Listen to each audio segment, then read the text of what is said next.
All right, so these bolts didn't want to tighten up to 32 foot-pounds. They got up to 20, and then it didn't seem like that did any better. I was scared I was stripping them, so I stopped. If this is a problem, then I'll revisit it, but for now we're just going to leave it. Next on the agenda is drain the transmission fluid and replace the pan, because this one is caved in right here. Also replace the filter. This car has 134,000 miles. The transmission fluid looks okay in it. I assume it's been changed. Otherwise, it might be a mistake to do this at 134,000 miles. Also, I'm wondering if there's any water in the fluid, because I still think this might be a flood car. So we're gonna find out right now. Okay, so I'm having some trouble reaching some of the bolts because of this member here, this piece of metal going across, part of the subframe. So I'm gonna remove the 4 bolts that hold that in place. As you can see, I've already got it pretty loose.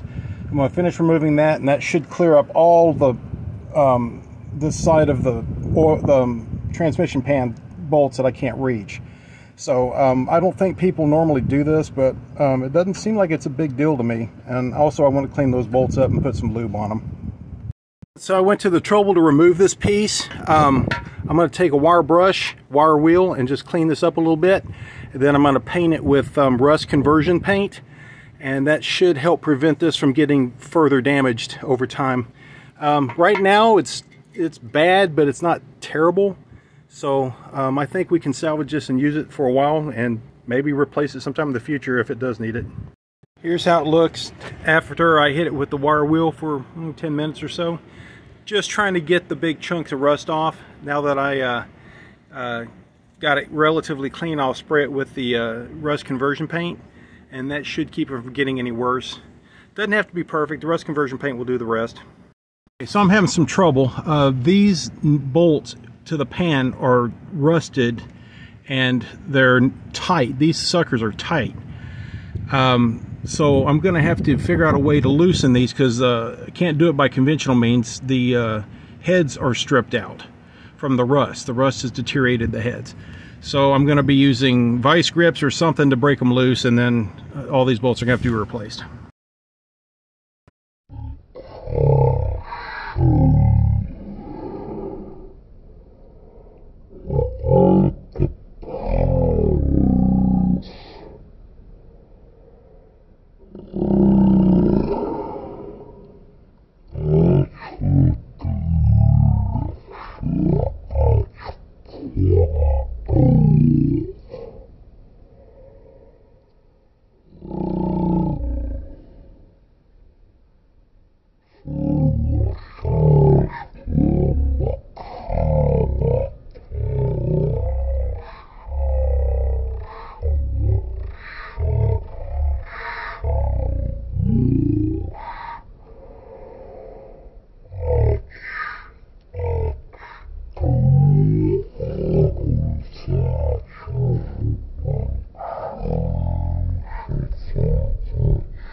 Valvoline.